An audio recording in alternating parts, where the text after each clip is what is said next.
राजू जब होटल के कमरे में जाके सोया तो उसे एक अजीब सी आवाज़ें वहाँ सुनाई देने लगी और उसके दिल में एक भयानक डर था जिसकी वजह से वो सो नहीं पा रहा था। वो समझ नहीं पा रहा था कि ये आवाज़ कहाँ की है और ये आवाज़ आ क्यों रही है, क्योंकि वो बहुत दहशत में था। वो जगह उसके लिए अनजान थी। वो समझ ही नहीं पा रहा था कि ये हो क्या रहा है। ये कहानी एक ट्रक ड्राइवर के बारे में है जिसका नाम राजू था। राजू एक बहुत ही मेहनती और ईमानदार आदमी था। वह हमेशा अपने काम को समय पर पूरा करता था और अपने परिवार का ध्यान रखता था। एक बार राजू को एक लंच टाइम पर अपने ट्रक को एक दूसरे शहर में ले जाना था। रात का समय था जब वह अपने ट्रक के साथ एक अनजान रास्ते पर चल रहा था तो वह एक बड़े विचित्र जगह पहुंच गया। उसे समझ ही नहीं आ रहा था कि ये जगह कौन सी है। वहाँ पर एक पुराने और भूतिया दिखने वाले होटल का पता लगा जिसका नाम भूतों का घर भी कह सकते हैं, क्योंकि वो दिखने में कुछ ऐसा था।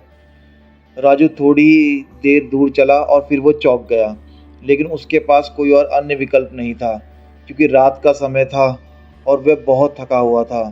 तो उसने सोचा कि अब मैं इसी होटल में चलकर रहता हूँ। राजू ने होटल में चलकर अपनी आवश्यकताओं के लिए पूछा और होटल के मालिक ने उसे एक कमरे की चाबी दी। कमरा बहुत ही भूतिया था। उसे देखकर ये कुछ अजीब सा लग रहा था।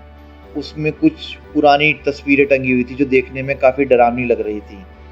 राजू अपने कमरे में जाकर सो गया, लेकिन रात के बीच उसको अनजान आवाज़ें सुनाई देने लगी और उठकर देखा तो वहाँ कोई भी नहीं था। उसे ऐसा लग रहा था जैसे कोई उसके सामने खड़ा है, लेकिन जैसे ही वो आँख खोलता तो देखता सब कुछ गायब है। राजू फिर सोने की कोशिश करता है।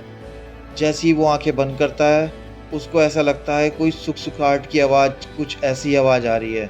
राजू बहुत परेशान हो जाता है, लेकिन बाद में उसने ये बात समझी कि उसका डर सिर्फ़ उसके विचारों का हिस्सा था और होटल वालों ने उसे डराने के लिए ऐसे सजावट किया हुआ था। राजू ने खुद को अपने वश में किया और ये सोचकर सुकून से सो गया।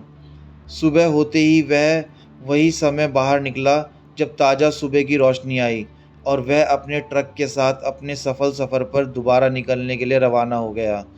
वह यह सीख गया कि डर केवल विचारों का हिस्सा होता है और भूतिया जगह अक्सर अपने मानसिक डर को बढ़ावा देती हैं। दोस्तों, इस कहानी से हमें ये सीखने को मिलता है कि हमें किसी भी अजनबी चीज़ के साथ सिर्फ स्वाधीनता से सोचना चाहिए और अब हमें अपने डर पर काबू रखना चाहिए। दोस्तों, अगर आपको ये कहानी पसंद आई हो तो कृपया मेरे चैनल को लाइक करें, सब्सक्राइब करें। Thank you.